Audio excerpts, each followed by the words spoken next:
This is KGW News at 5. And just a little fun as we start here at 5. Take a look at this. People taking advantage of the snow today out in Clackamas County. Video of people sledding here on the hills by Reed College in southeast Portland as well. Others had enough to make human-sized snowmen. That is really fun.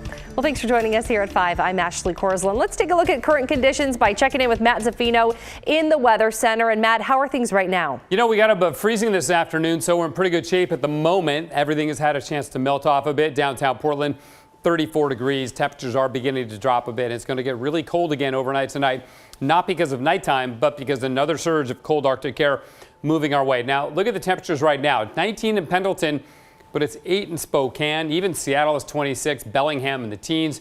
This cold air is going to be sagging south into Oregon tonight. So it is going to get colder. We're going to see east winds. And yes, there'll be a little bit of snow, but not a lot. There's just a few scattered showers around right now. We'll get a little bit as that cold air rolls on in later on this evening. But the big story won't be the snow. It'll be the cold and the east winds as that arrives. So yes, we get a little bit of snow, but just a trace to maybe an inch in some spots. Most places between a trace and a half an inch with this system.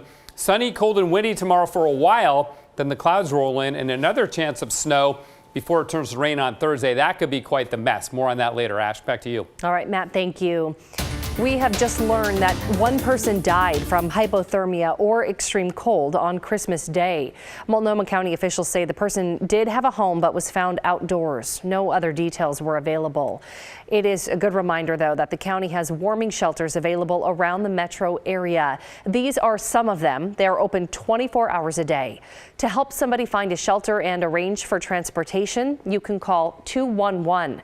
TriMet is also giving free rides to warming shelters. We are keeping an eye on driving conditions this evening. Many roads might be in decent shape right now, but that could change as temperatures drop overnight. Today, Peabot trucks were out on West Burnside. That's one of the trouble spots when the snow starts to stick.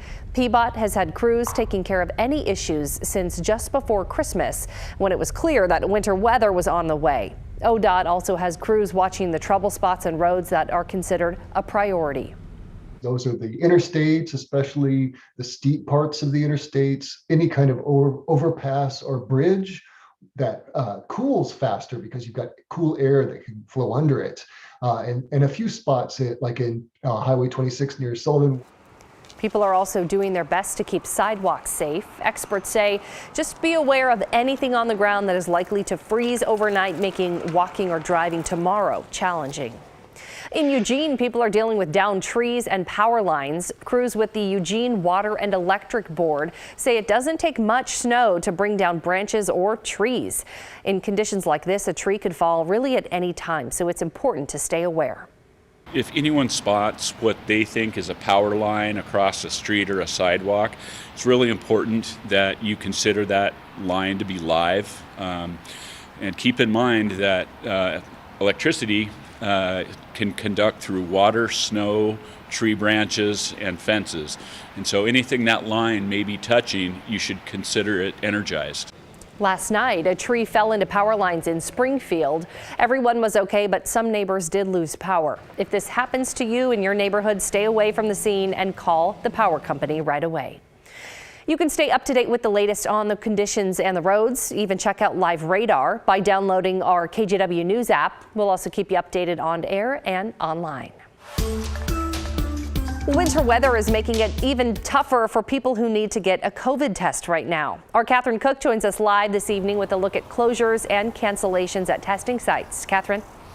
Ashley, just standing outside for 5 minutes is tough. Now imagine waiting in line for 2 hours in the freezing temperatures and snow.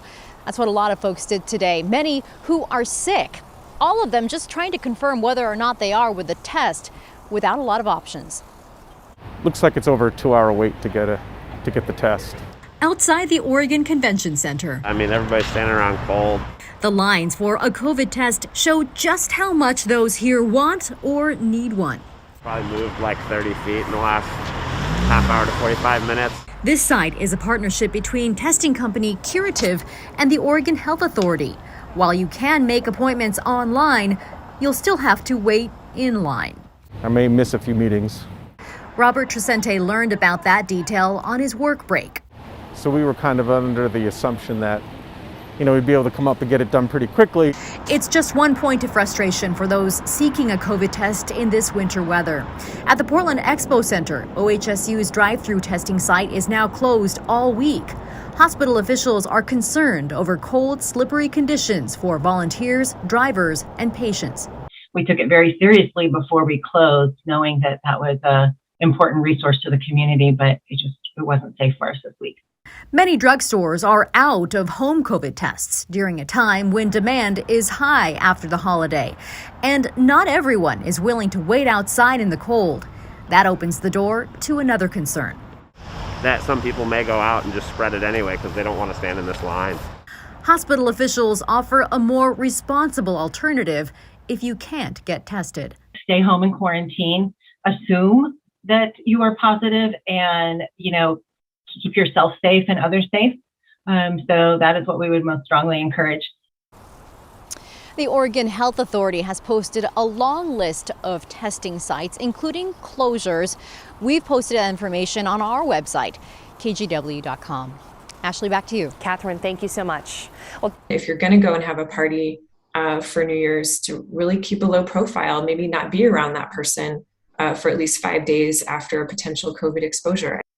that right there was Multnomah County Health Officer Dr. Jennifer Vines talking about New Year's gatherings this weekend. More cases of COVID are popping up every day because of the highly transmissible Omicron variant. Dr. Vines says if you do go to a large party or gathering this weekend, you should assume that you've come into contact with the virus. That is why getting vaccinated, she says, and getting a booster shot is crucial. She also urges that you consider those who are immunocompromised if you do plan to celebrate this weekend, so keep that in mind. Now, when it comes to New Year's Eve events, the long-running Champagne Ball has been canceled because of COVID and staffing issues. Other events like the Portland New Year's Eve Cruise Party does require proof of vaccination or a negative COVID test within 72 hours. According to NBC News, there has been a steep increase in kids who are in the hospital testing positive for COVID over the last month. Now, keep in mind, this is an increase of COVID cases in children likely already hospitalized for unrelated reasons and then testing positive for COVID. Doctors say there is not an increase in kids being hospitalized because of COVID, but they are still urging parents to get their kids vaccinated. We need to care about our children enough to vaccinate them, care about them enough to mask them. People view getting vaccinated as being on one side or the other when it's really a public health issue. As we reported yesterday, the CDC issued new recommendations for people who test positive for the virus. The recommended isolation time has now been dropped from 10 days down to 5. Once symptoms are gone, you are encouraged to wear a mask for another 5 days after that if you're around people. Now, many companies and trade groups have praised the new CDC isolation guidelines, but groups representing workers like the Association of Flight Attendants say that the new rules will put pressure on people to return to work while they're still sick. Just into our newsroom this evening, the Oregon Health Authority is reporting it's investigating 3 cases of a dangerous infection. It's called Candida auris, a serious fungal infection that's often resistant to multiple antifungal medicines. All 3 cases were detected among patients at Salem Health Hospital during the last few weeks. Anyone who tests positive for it or was potentially exposed will be contacted by Salem Health.